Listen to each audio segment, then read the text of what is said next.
I'd like to show you how to tie a ribbon bow vertically for a small gift. These are Japanese incense that make nice little gifts.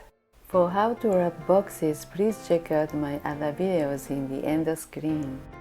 I recommend to cut ribbon at the end, but if you need to cut it at first, approximately wrap it around the box, plus one loop and one tail on each side with a little extra. For a small box like this, about 2 feet to 1 yard should be enough. Let's get started. With the right end ribbon, make one loop on the tail, keep the point, then release the right side. Place the point where you'd like to make a bow. Wrap the long end ribbon downwards, then under the box to the front.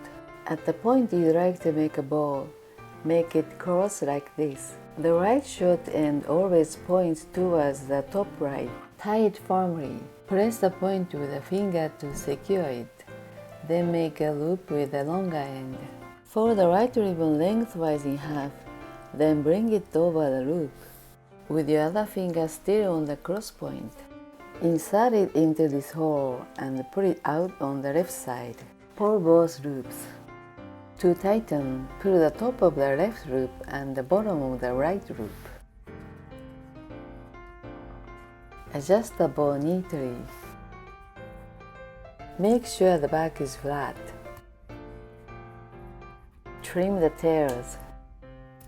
Now you can tie a nice vertical bow to make your small gift look even lovely.